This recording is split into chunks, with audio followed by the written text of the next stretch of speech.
Hello and welcome to our Year with the Ears, our daily vlog where we relive our year living in the Walt Disney World resorts in 2019. Today is day 148.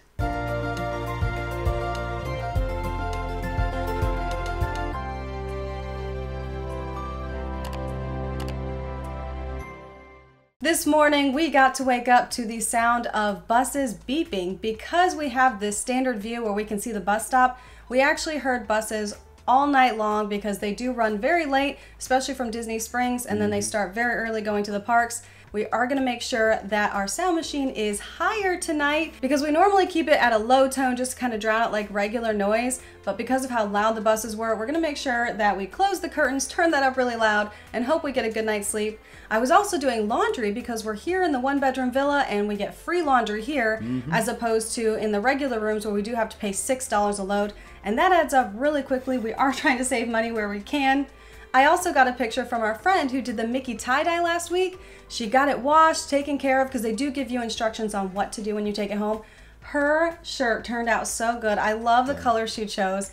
It is lighter than I would have preferred because I like the darker colors, but she specifically wanted a lighter color, so she didn't leave it in as long, which was really smart because she got exactly what she wanted. Now, I plan to work today just like I planned to get some work done yesterday, but again, the Wi-Fi here in the room does not work very well. So we packed everything up once she finished up the first load of laundry, and we headed over to Epcot because we know there is reliable Wi-Fi in the DVC Lounge, and they've probably started to come to expect us every few days. It seems like wherever they're working. They might get worried if we don't show up. I feel like it's one of those like regulars at a restaurant. We're like, oh, hey, whatever happened to so-and-so? They haven't come in a few days. I feel like they were probably wondering that about us too. Now, as we were walking into Epcot, I had an idea for a picture. I don't know why I haven't thought of it before, but they had the Leave a Legacy stones there in the entrance to Epcot that they've since taken and moved outside. And they made this kind of like ramp leading up towards the monorail on the outside of the entrance area. And I thought it would be really cool to use those stones as a leading line off into the distance where the monorail was. And I thought, oh, that'd be a really cool picture, but I don't have my camera with me. However, I do have my phone with me, and the best camera in the world is the one that you have with you at the time. So I pulled out my phone, went over there and set up and waited for the monorail to come around because it takes a few minutes for it to make the loop between Magic Kingdom and Epcot. And once one came along, I got a few pictures of it going by. Loved the shots. This was exactly what I was envisioning. I plan to come back at a later time and bring my camera and take a picture with my actual camera, get a little bit of a different look to it. But I'm very happy that I at least captured this for now. And then we headed over to the DVC Lounge up inside the Imagination Pavilion and worked there for the rest of the afternoon. When it was time to leave, we did head out, and instead of taking a bus back to Animal Kingdom Lodge, we actually took one over to Port Orleans Riverside because today is Tuesday, which means it's trivia night. But it's not just trivia night. This is the very last trivia night that they are doing because they did decide to cancel it. They said they're going to work on some other things. I understand they try and change it up, but we were so disappointed because we love playing trivia. So we were going to meet our friends at Boatwrights. Amazing food there at that restaurant beforehand, just so we can visit a little bit and kind of commemorate the last day of trivia together. When we got there, of course, Robert had to order some sweet tea because he loves that so much here. They have real sweet tea here. I have to order it. There's only like 6 places on property that have real sweet tea. And I got a lemonade because they do have Adwala lemonade here, which is something I can have because it's natural. So we're very excited because we've already started off really well. And then for an appetizer, we got the fried cheese fritters, which are really good. They're lightly breaded and they fry them perfectly. This was something we were able to share with everyone. We could have eaten them all, but we do know that we like the food here, so we want to make sure we have room for that too. And for the entree, I chose the jambalaya, which I knew might have a little heat, but I did ask the server, and I was told that it does have a kick, but it's not bad, and it does kind of counterbalance with all the flavors. So I was like, okay, well, I'm going to try it because it just sounded so good, and several people at the table said it was really good too. So now that they've been talking it up, I have to try it. They were right. It had so much flavor. It was so good. This is a really filling meal, very heavy, and I loved it. It did have a little bit of a kick. I am a big chicken when it comes to spicy, but it wasn't bad by any means, and all the flavors helped it so much. I was so glad I got this. Yeah, it did have a ton of flavor, and I would have preferred a little bit more heat in it, yeah, but I know you wouldn't, so it worked out because that was your meal, not mine. And I got the New York strip steak. This steak was so good. It's one of my favorite cuts of steak anyway, and they happen to serve it at a lot of the Disney restaurants, so it works out really well. And it came with a couple delicious sides, green beans that were not crunchy. They were actually soft, and that's a big thing because most places have crunchy green beans. I grew up in the South. I like soft green beans. And they also had mac and cheese that was a little bit fancier because it had some breadcrumbs on top and stuff, but it was really, really, really good. Now, we didn't eat all of our entrees because there was a ton of food there, and a lot. We're in a one-bed villa, which means we have a full kitchen to reheat everything. So we took our entrees, went ahead and boxed up what we had left there, and saved a little bit of room for dessert. I ordered the gooey butter cake, which I actually liked better than the one we just had at Liberty Tree Tavern yesterday, so I would say this one was a little bit better. It was really good, though. Also very sweet, just like the other one we had, so hard to eat it all in one sitting. And Alyssa got the chocolate peanut butter mousse brownie that they had. Of course. Oh my goodness, it has all her favorite things. It has brownie, it has chocolate, it has peanut butter. It was really good, too. Hers was also very, very sweet, so a lot of sugar going on here. But it was so good, and I'm so glad I got it. We shared our dessert a little bit just so we could try it, but I'm going to be honest, I did finish my dessert because I liked it so much. And it wasn't as heavy as you'd think with it just having brownie on the bottom, but it was a very thin layer of brownie, and the rest of it was mousse, which is really lightweight.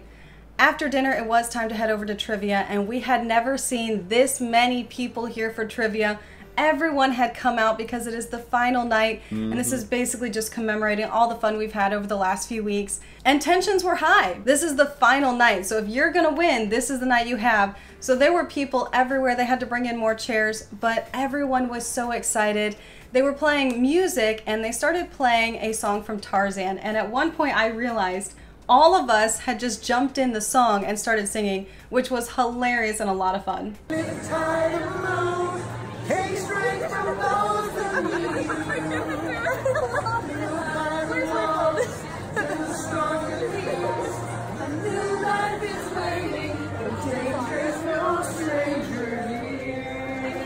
When trivia started, we had all decided that no matter what, we had to win one game tonight. We wanted to win one round of trivia, and the first round came and we lost. We were so disappointed because we have a decent sized group and we're all pretty knowledgeable about different Disney subjects, so we thought we'd be covered there. Yeah, but there's a lot of people here. There's a lot of competition, more than you normally have on a Disney cruise when you're having trivia. That's true. And so round 2 came and we lost, and we're like, oh, we're so determined to win. We have to win a game tonight. Round 3 came, didn't win. The final round of the night, we tied with another group, which means you have to have a tiebreaker. And they decided on someone going to the front, and wouldn't you know, it was Robert. Why do they always pick me to be the one that all the pressure is on? Because you do well under pressure. Like, I lost last time. I mean, but you were close, right? Like maybe a little? Probably not, no. So when the question came, the cast member asked, what is the number of tons of structural steel in the floating mountains of Pandora? Yeah, real specific question that I, of course, know the answer to off the top of my head. Now, he did give parameters. It was between 700 and 800, but, I mean, there's still 100 that you can guess in there. So after all the pressure to come up here and know the answer to it, we basically get a guessing game with numbers of 700 to 800. And I feel like I've heard this trivia bit before somewhere. I just can't remember what it is at all. I am completely blank. I have no idea. So I guessed a number and the other guy guessed a number too, and we're hoping that mine's going to be closer than his is. The question was, what is the number of tons of structural steel used for the floating mountains in Pandora, the world of Avatar? Let's see, what you wrote down. Now you said 760, you wrote down 719. The answer is 720. So that one, congratulations on your win. Now it's time to find a game. We were all cheering like crazy because we won the final round, the very last game of trivia. And this is so exciting. I mean, you do get a prize, so that's exciting too. But besides the prize, we won a round of trivia. That was so awesome. And the fact that Robert was only one off, it's really impressive. Yeah, I totally knew the answer. I wasn't guessing. Forget what I said. I wasn't just guessing. I totally knew the answer to that one. I just barely couldn't remember it. I won. That's what it was. For the prize, we each got to choose whether we wanted a $5 arcade card, which is a really great prize because every Disney resort has an arcade, or we could choose a Surrey bike ride. So most of us chose the $5 arcade card, but Robert got the Surrey bike so that we could do that at some point because it looks like a lot of fun, We just didn't necessarily want to pay for it right now, but now it's free, so it's definitely worth doing. We stayed there at Riverside hanging out with our friends a little bit longer, just chatting and enjoying our victory for a few minutes. And then it was time to head back to our resort, which we're going to have to go over to Disney Springs and catch a bus back to Animal Kingdom Lodge, this whole thing. And one of our friends was like, yeah, I live over that direction. I basically drive by Animal Kingdom Lodge going home. I'll just drop you off at your resort. It's fine. So he took us back to our resort and dropped us off. And that was the end of our day today. So we'll see you tomorrow for our Year with the Ears.